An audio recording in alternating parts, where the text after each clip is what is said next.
Hola,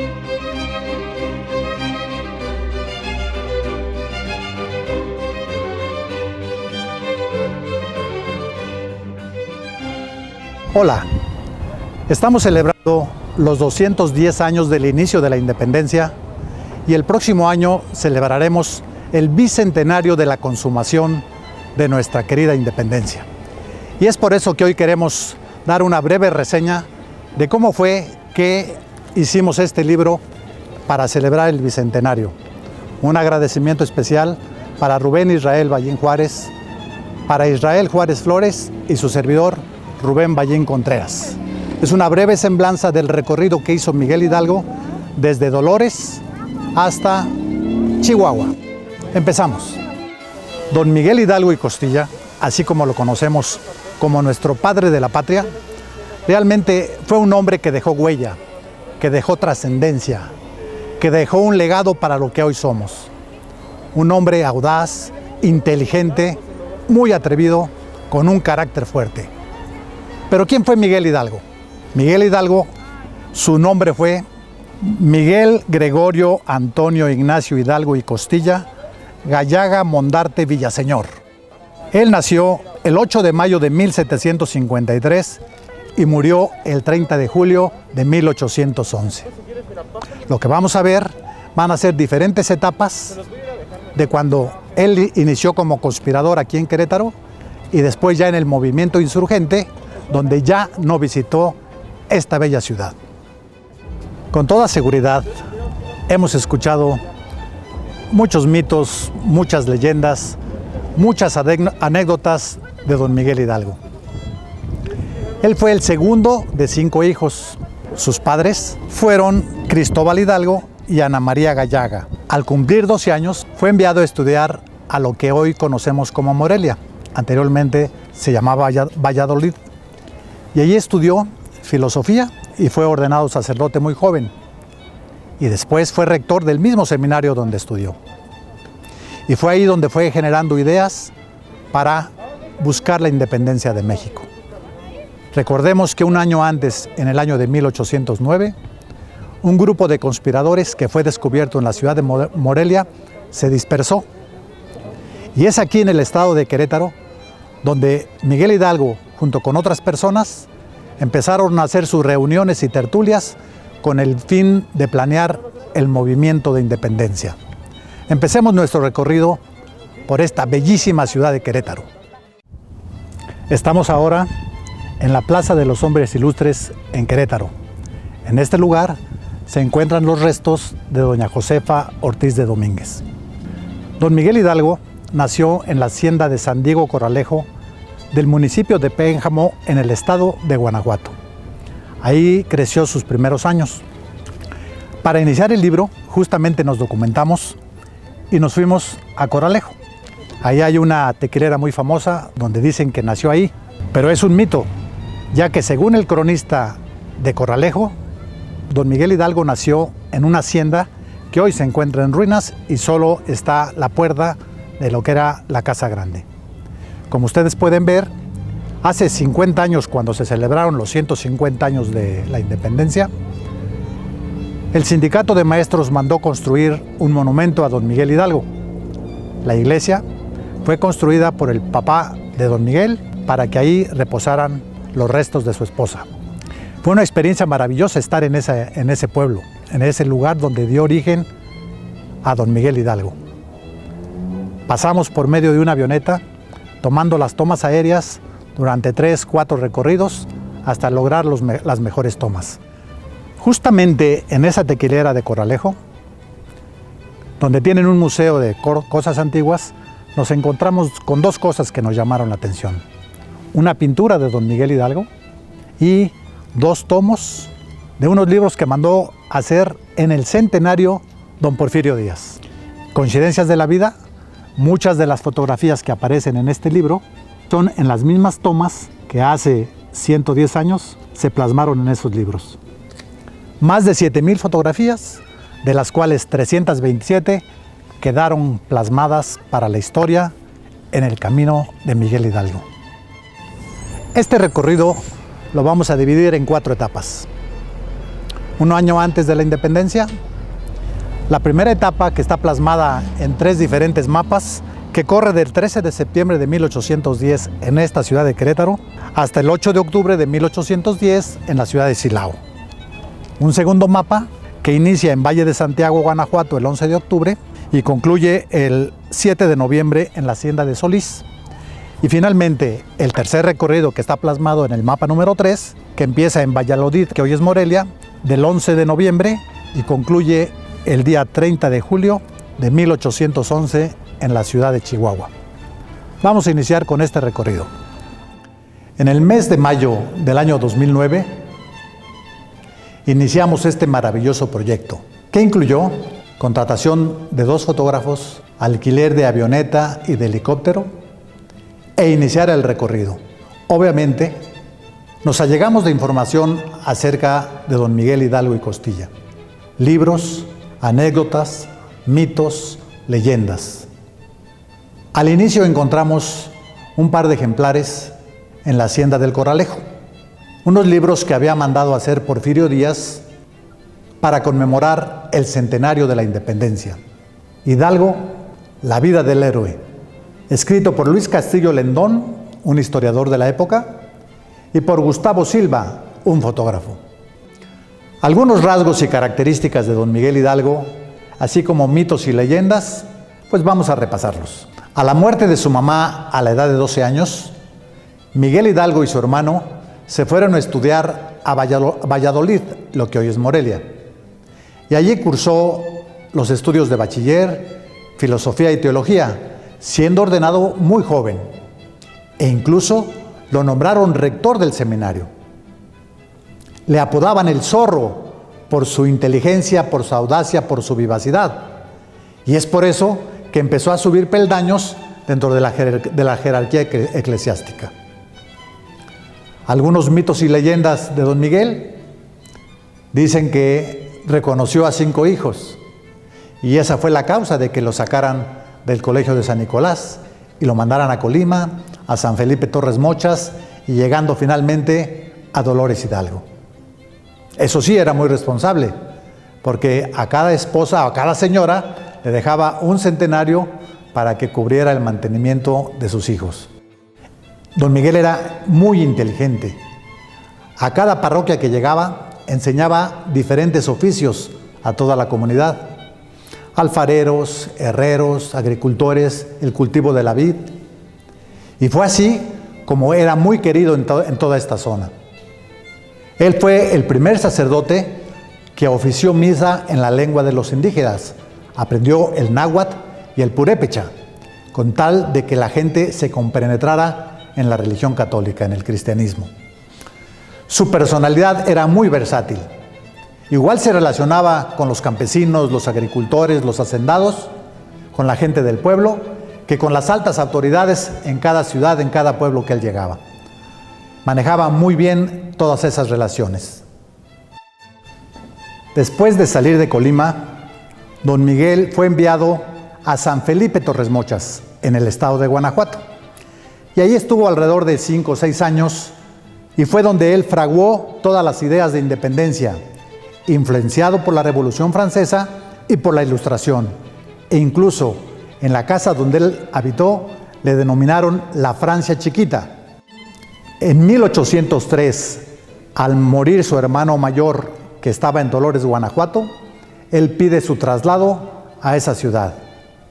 Y es ahí donde él ya inicia todo lo que es el movimiento insurgente.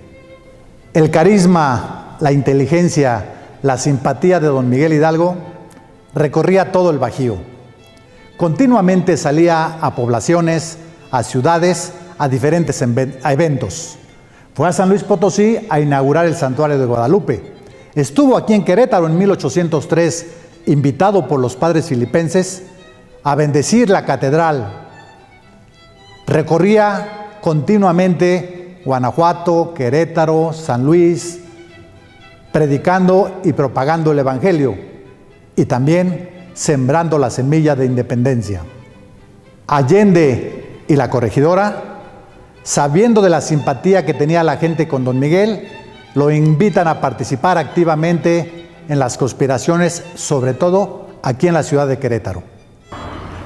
Seguramente estas calles queretanas fueron testigo del caminar de don Miguel Hidalgo y un grupo de conspiradores. Allende, Aldama, Abasolo, doña Josefa Ortiz de Domínguez, los hermanos González, Epigmenio, todos ellos aquí planeando el futuro de lo que hoy es México. Cuánta historia en esta calle de la Cerbatana número 4. Justamente esta es una de las casonas, la del licenciado Parra, que fue un distinguido patriota de la conspiración. Y así aquí en este bello estado de Querétaro, muchas casas se prestaban para hacer tertulias y actividades literarias. Seguramente por esta puerta cruzó Miguel Hidalgo en una de tantas esas tardes donde planeaban todo el movimiento insurgente. Bueno, ahora nos encontramos en el Museo de los Conspiradores. Magnífico y bello lugar para recordar ese pasaje de nuestra historia. Volvemos nuestra imaginación a ese 14 de septiembre de 1810. Ya cerca de medianoche, llegan a la casa de la corregidora los soldados porque les había llegado el rumor de que ya había una conspiración y que se iban a levantar en armas aquí en Querétaro. Sale el corregidor don Miguel Domínguez y recibe a los soldados. Estos le dicen que tienen instrucciones de revisar la casa de los hermanos González porque allí han estado guardando armas y víveres. Sintamos la sorpresa y emoción del corregidor en esos momentos. Va rápidamente con la corregidora, la encierra en su recámara y él sale con los soldados. Camina por el callejón que hoy se llama 5 de Mayo, cruza la Plaza Cenea y llega a la casa de los hermanos González. Siguiendo con el camino de don Miguel Hidalgo, llegamos a este lugar histórico, lleno de cultura, lleno de historia. Y es aquí, en la casa de la corregidora doña Josefa Ortiz de Domínguez, donde esa noche del 14 de septiembre de 1810 es descubierta la conspiración de Querétaro. La señal estaba dada. 3 taconazos y el alcaide Ignacio Pérez tendría que venir corriendo y recibir el recado para enviarlo a San Miguel el Grande, a entregárselo al capitán Allende, a Hidalgo y a los demás que estaban en la conspiración. Es por eso que en este lugar lleno de alegría y lleno de historia, podríamos decir que terminó la segunda conspiración. Y a escasos 50 metros de la casa de la corregidora, dicen los historiadores que aquí se encontraban las caballerizas, y es aquí donde el alcalde Ignacio Pérez sale rumbo a San Miguel de Allende a llevar la noticia. Por cierto, en honor a don Ignacio Pérez, hay una escultura aquí al final de la corregidora, donde hay una fuente y ahí el caballo está rumbo a San Miguel de Allende. Justamente por esta plaza, por este camino, la casa de la corregidora se encuentra a escasos 200 metros de aquí. Y en este lugar, precisamente en este lugar, se encontraba la tienda de los hermanos González, Epigmenio y Emeterio. Eran 2 que estaban participando fuertemente en la conspiración de Querétaro. Y aquí, en este lugar, tenían la tienda del pueblo. Arroz, frijol, víveres, trigo, artículos para el campo, reatas, sombreros, guaraches. Pero aquí también guardaban ellos algunas armas que iban recopilando poco a poco. Llegan los soldados junto con don Miguel, tocan la puerta fuertemente y sale alguno de los 2 hermanos. Y don Miguel les dice: los soldados vienen buscando armas porque les ha llegado el rumor que aquí las tenemos guardadas. Los soldados pasan al interior de la tienda, empiezan a revisar lo que hay a los alrededores y no encuentran nada. Ya cuando ellos se retiraban, uno de los soldados regresa y recorre una cortina. y para la sorpresa y mala suerte es cuando ve las armas. En ese momento toman preso a los hermanos González y los mandan exiliados a Europa. El alcaide Ignacio Pérez, mandado por la corregidora, que según cuenta la leyenda con el recado que le pasó por la cerradura de la puerta, en busca del capitán Allende, llegó a San Miguel, hoy San Miguel de Allende. Al no encontrarlo, se fue hacia Dolores, donde se había reunido con don Miguel Hidalgo. La noche del 15 de septiembre, don Miguel Hidalgo estuvo jugando cartas en la Casa del Diezmo con varios españoles para ver si ya se habían enterado del descubrimiento de la conspiración. Al no escuchar nada, se fue a dormir a sus aposentos, no sin antes pedirle dinero prestado para algunos asuntos que él tenía pendientes. Él se dio cuenta de dónde estaba el armario donde guardaban el dinero, le prestaron su dinero y se fue a dormir. Siendo las 2 de la mañana del día 16 de septiembre, aproximadamente, llegó Ignacio Pérez tocando en la ventana donde era la recámara del cura de Dolores. Salió y asombrado le preguntó: ¿pero qué haces aquí? Don Miguel, han descubierto el movimiento. Inmediatamente, don Miguel llamó a Allende, Aldama, a Basolo y hicieron una reunión de emergencia. La mayoría de ellos le decían a don Miguel que huyeran, que no pasara lo que había sucedido en Morelia un año atrás, donde descubrieron la conspiración. Y don Miguel Hidalgo dijo una frase muy importante: caballeros, estamos perdidos. Aquí no hay más recurso que ir a acabar con los gachupines. Arenga después a sus allegados desde la ventana de su estudio y salta por ella hacia la calle para ir a la cárcel del poblado, y todos estos hechos fueron ocurridos alrededor de las 3:30 de la madrugada. No sin antes haberse tomado con mucha calma su chocolate, que lo hacía muy feliz. De las primeras órdenes que dio don Miguel Hidalgo fue: ustedes vayan a la cárcel del pueblo y liberen a todos los presos, que por cierto fueron los primeros soldados del movimiento insurgente. Y a otros 2 les ordenó que fueran a la Casa del Diezmo y que tomaran todo el dinero para poder tener suficientes recursos para mantener el inicio de la independencia. Esa madrugada del 16 de septiembre del año de 1810, a las 5 de la mañana aproximadamente, llama a misa, toca la campana de Dolores y logra congregar en el atrio aproximadamente 200 personas. Y es ahí donde lanza su arenga: ¡viva la religión! ¡Muera el mal gobierno! ¡Viva América! ¡Viva la Virgen de Guadalupe! ¡Viva Fernando VII! Después de salir del atrio de Dolores, y ya una vez que amaneció, el ejército insurgente, armado de picos, palas, piedras, carretas y animales, emprenden su aventura, llegando a almorzar a la hacienda de la R, donde el hacendado los recibe con júbilo y gozo, dándoles alimentos y bebidas, y se empieza a integrar más gente a lo largo del recorrido. La siguiente parada fue en Atotonilco, y ahí el párroco de la iglesia lo recibe también con bombo y platillo. Y es ahí donde Miguel Hidalgo toma el estandarte de la Virgen de Guadalupe. ¿Con qué fin? Con el fin de que los protegiera y que fuera también un contrapeso con la Virgen de los Remedios que traían los españoles. Siguieron su camino y llegaron a San Miguel, donde estaba el capitán Allende con los cadetes de la Reina, un ejército entrenado y bien formado, llegando esa tarde alrededor de las 7 u 8 de la noche del 16 de septiembre. Y ya con un ejército más formal, con el capitán Allende, Aldama y Abasolo, que eran militares de carrera, eran los que estratégicamente planeaban las actividades militares. Don Miguel Hidalgo era el que estimulaba, el que motivaba a toda la tropa.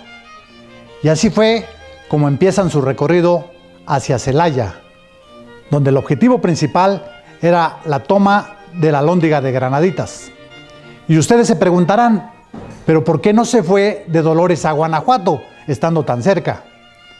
Pero él inteligentemente dijo, necesito más gente. Y por eso es que se vino a Celaya, Salamanca, Irapuato, Silao, hasta llegar a lo que es Guanajuato. Y en ese trayecto se juntaron cientos de miles de campesinos, de gente del pueblo, que se iba uniendo a esta causa insurgente. La primera parada después de San Miguel de Allende fue Chamacuero, Guanajuato. De ahí a Paseo el Grande. Y desde ahí le manda un comunicado al intendente de la ciudad de Celaya. Este intendente le dice que adelante, que no hay ningún problema, y sin ningún tiro ni derramamiento de sangre, toma Celaya, primera ciudad importante en el recorrido de los insurgentes. Ahí en Celaya, en la iglesia de San Antonino, se nombran los primeros rangos formales ya como ejército, capitanes, generales, jefes, soldados rasos, etc.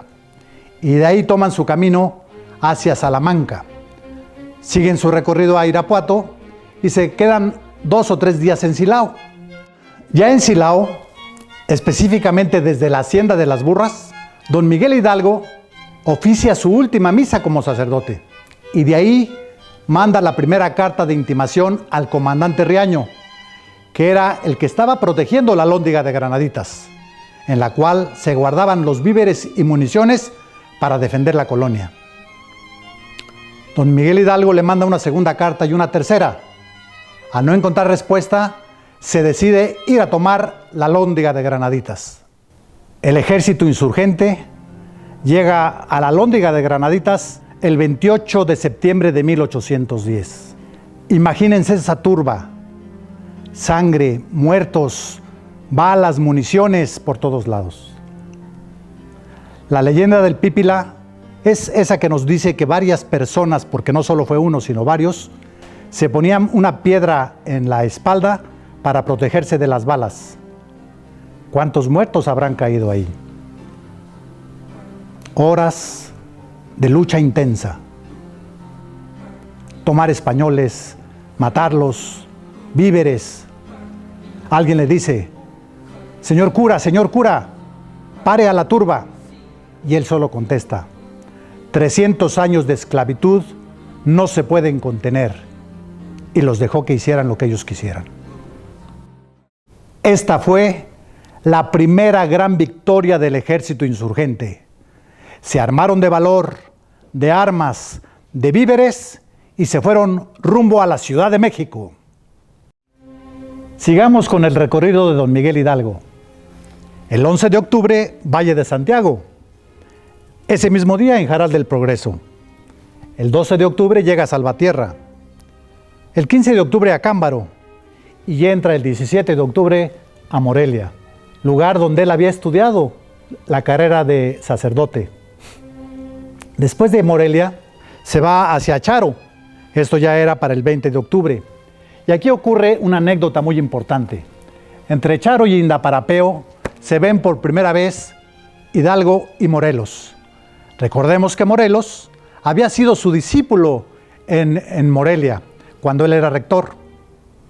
Y es ahí donde lo nombra comandante de las fuerzas del sur del ejército insurgente. Fue la única vez que tuvieron contacto los dos como insurgentes.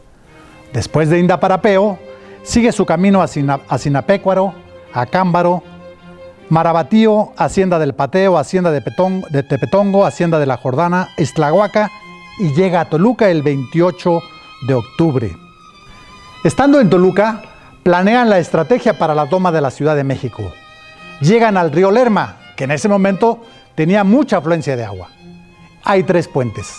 El puente del norte, que se llama San Bernabé, el puente de Lerma al centro y el puente de Atenco al sur. Estratégicamente manda toda la tropa al puente de Bernabé. El ejército realista, al ver el movimiento insurgente, manda su tropa a ese puente.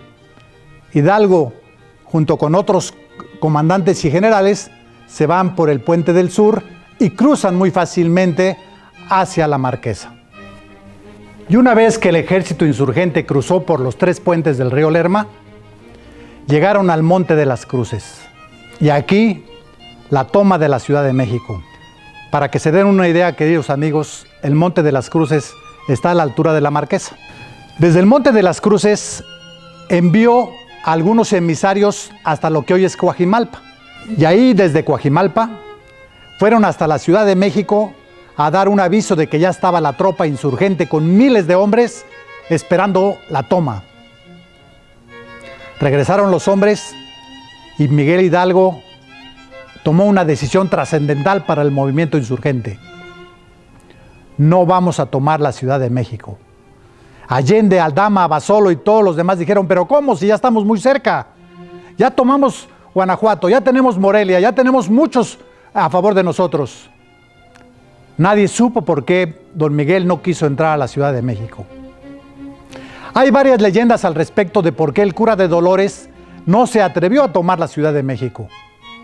Una de ellas nos dice que ya tenían a su hermano, a su cuñada y a sus sobrinos presos en la Ciudad de México y le mandaron decir que si se atrevía a entrar, los iban a matar. Otra leyenda, y en lo personal creo que es la más creíble, es que en el Monte de las Cruces había perdido muchas municiones y muchos hombres, y él temía que siguieran muriendo soldados insurgentes. Y toma la decisión de regresarse hacia Guadalajara. Y ya de camino rumbo a Guadalajara, en Aculco precisamente, Calleja y Flón del ejército realista le tienden una emboscada. Los agarran desprevenidos y les infringen una derrota muy importante, pérdida de municiones y de hombres, a tal grado que el ejército insurgente se dispersa. Allende hacia San Miguel, Hidalgo hacia Guadalajara y los campesinos regresan a su tierra. Aparentemente, el ejército insurgente estaba derrotado. Después de la derrota de Aculco, don Hidalgo se propone rehacer el movimiento. Pernocta en la hacienda de Solís y se dirige a Morelia, obviamente pasando por Zamora y los pueblos vecinos. Y es así como el 25 de noviembre llega a San Pedro Tlaquepaque, ya muy cerca de Guadalajara. La gente se entera de que don Miguel Hidalgo está llegando y empieza a recibirlo en una caravana que llega hasta el centro de Guadalajara. Nuevamente, cientos de miles de personas se integran al movimiento insurgente, entrando con bombo y platillo a Guadalajara. Y ahí es nombrado Su Alteza Serenísima. Algunos dicen que fue demasiado para Miguel Hidalgo. Quizá tengan razón, porque dicen que perdió el piso, que se empezó a marear con tal nombramiento y tantos honores que le hacían. A principios de diciembre del mismo año, abolió la esclavitud, sacó un decreto en el cual quedaban totalmente prohibidas cualquier señal de esclavitud en el territorio mexicano. Y así estuvo en Guadalajara durante muchos días. El puente de Calderón está aproximadamente a unos 30 kilómetros de la ciudad de Guadalajara. Hasta la fecha todavía existe ese puente. Y narran los historiadores que el ejército realista, con Calleja nuevamente, y Miguel Hidalgo estaban de cada lado de ambos cerros. Al centro, el río donde estaba el puente de Calderón. Y empieza la batalla. Disparos de un lado, disparos del otro. Para mala fortuna del ejército insurgente, una de las municiones del ejército realista cae en la carreta donde estaba la mayoría de los explosivos de los insurgentes, haciendo un gran estruendo, ruido, incendio y mucho fuego. Con esto se espantaron los campesinos y el ejército insurgente y salieron despavoridos. Hidalgo, Allende, Aldama y Abasolo se van rumbo a los Estados Unidos para pedir ayuda, sobre todo económica y de armas. Y así es donde emprenden el camino hacia el norte. Después de esta tremenda y segunda gran derrota del ejército muy poca gente toma hacia lo que es hoy el estado de Aguascalientes. Específicamente pasa por el Valle de Huejúcar, hoy conocido como Calvillo. Después de ahí va a San José de Gracia, pasa por Rincón de Romos, Cocío y llega a Guadalupe, Zacatecas, el día 30 de enero. Aquí pernocta varios días y es justamente en el convento de Guadalupe donde es destituido de todos los cargos militares que tenía don Miguel. Y ya en carácter de un insurgente más, se van y siguen rumbo al norte. El mando lo tomó el capitán Allende. El 22 de febrero llegan a Matehuala.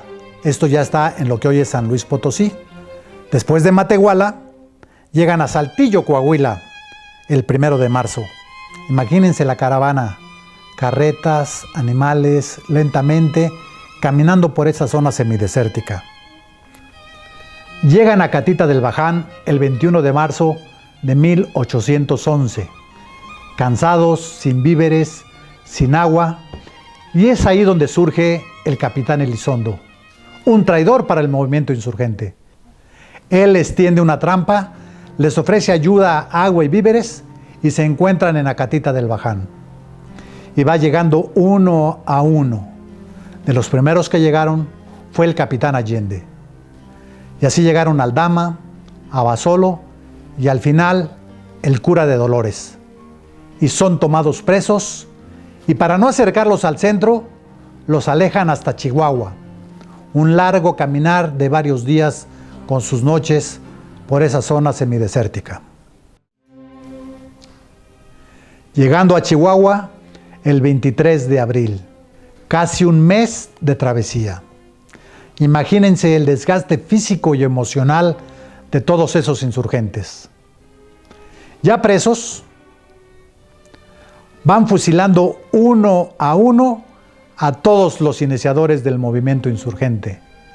Hidalgo en su celda escuchaba al amanecer los disparos y gemidos de los insurgentes que poco a poco iban muriendo. Y para terminar el recorrido del libro del Camino de Hidalgo y también de este bello recorrido por varios lugares de la ciudad de Querétaro, vamos a ubicarnos la noche anterior a su fusilamiento, el día 29 de julio de 1811. En su calabozo, en el cual estuvo 3 meses en cautiverio, solo, sus amigos ya los habían fusilado, y llegan los soldados y las autoridades religiosas a desprenderlo del orden sacerdotal. Le raspan ambas manos como símbolo de que en ese momento deja de ser sacerdote. Seguramente el dolor era intenso. A la mañana siguiente del día 30 de julio, a las 7 de la mañana, llegan los soldados por él.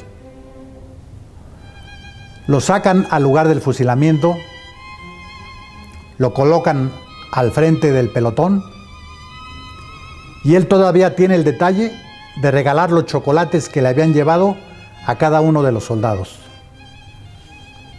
Puesto de pie delante de ellos, les dice: no quiero que me venden los ojos. Quiero morir con los ojos abiertos y la frente en alto. Y así es como el capitán da la orden y se oyen sus palabras: ¡atención! ¡Listos! ¡Apunten! ¡Fuego! Era tal el nerviosismo de los soldados que no lograron matarlo en esa primera descarga. Cae don Miguel a tierra y le dan el tiro de gracia. Sus restos fueron depositados en una iglesia adjunta, que es la iglesia de San Francisco. Allí estuvieron durante muchos años sus restos. Antes de eso, lo decapitaron. Y junto con las cabezas de Allende, Aldama y Jiménez, fueron traídas a la ciudad de Guanajuato y colgadas en cada una de las esquinas, en la Alhóndiga de Granaditas, en unas jaulas que para ese motivo ya se habían mandado hacer. Y ahí, durante 10 años fueron expuestas para que la gente supiera qué les pasaba a aquellos que conspiraban contra el gobierno. Y fue hasta el año de 1925, donde sus restos y de varios héroes de la independencia fueron trasladados al Ángel de la Independencia, erigido en el centenario por Porfirio Díaz. Hasta la fecha, sus restos descansan en paz. Miguel Hidalgo y Costilla, hombre de matices, con defectos y virtudes. Lo que nadie puede poner en duda es su alto sentido humanista y su enorme arrojo. La gran empresa a la que se lanzó la pagó con su vida misma, la que ofreció por dar a México un futuro mejor.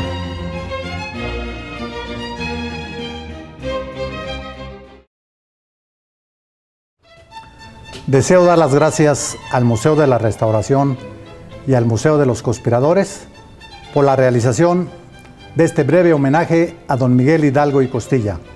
Espero lo disfruten. Hasta la próxima.